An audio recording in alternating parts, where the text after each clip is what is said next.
করতে পারিনি ভাইয়া, তাইলে তো আমার এত লস করতাম না, ফাইন্যান্সিয়াল লস, ফিজিক্যাল অ্যাসল্টের শিকার হতাম না, ফ্যামিলি থেকে দূরে যেতাম না। আমার ভাইয়া কোনো বন্ধু বান্ধব আমার সাথে মিশে না, কারণ আমার ফ্রেন্ড সার্কেল যে ক্লাসের বা যে লেভেলের, মামুনের ধারে কাছেও নেই ভাইয়া। মামুনের সাথে কেউ বসতেও লজ্জা পায়, সত্যি কথা।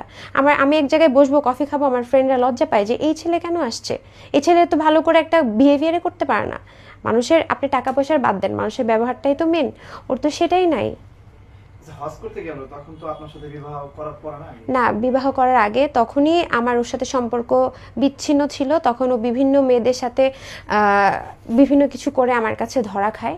তখন আমার জন্য সে বলে যে আমার জন্য সে হজে গিয়েছে আল্লাহর কাছে মাফ চাইতে, সে নাকি ভালো হয়ে আসবে। তখনই সে হজে গিয়েছে। তখন সে আমাকে একটা ভিডিও দেখিয়েছে, আমি আপনাদেরকে দেখাতে পারবো। তখন বলছে সে মাফ চাইছে, সে এরকম আর করবে না। হ্যাঁ, আমাকে বলতেছে আল্লাহ মাফ করে দেয়, তুমি কে, তুমি কেন মাফ করবে না? আমি কিন্তু অলরেডি তখন জেনেছি যে সে এরকম করছে।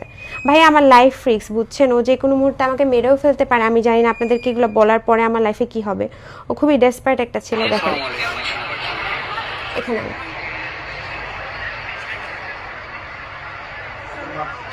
কথা আসতেছে। আর কখনো এটা পাবা না, কারো কাছ থেকেই পাবা না।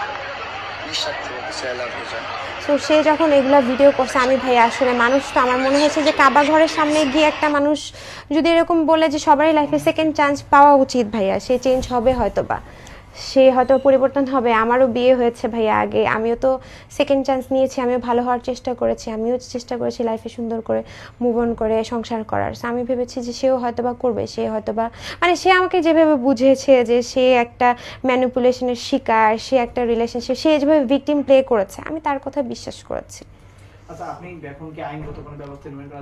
আমি জি ভাইয়া, আমি যেহেতু জীবনের ঝুঁকিতে আছি, আমার আসলে আইনগত ব্যবস্থা নেওয়ার কোনো প্ল্যানিং ছিল না। বাট সে যেহেতু আমার বাসায় ঢুকে ফোন চুরি করে, টাকা পয়সা চুরি করে, সে যেহেতু এরকম সিন ক্রিয়েট করছে, সো আমি আইনগত ব্যবস্থা নিব ভাইয়া। সে কি হজ থেকে এসে যে খারাপ কাজগুলো করতো এগুলো কন্টিনিউ করেছে। জি, কি কি করতো? সে নেশা করতো, বিভিন্ন মেয়ের সাথে কথা বলতো, বিভিন্ন মেয়ের সাথে সে জড়িত ছিল। সে হজ থেকে এসে ওইগুলো কন্টিনিউ করেছে, আপনারা খবর নিলে দেখতে পারবেন। অনেকেই বলছে যে হজ করে আসার পরে আবার ড্রাগ, তারপরে বিভিন্ন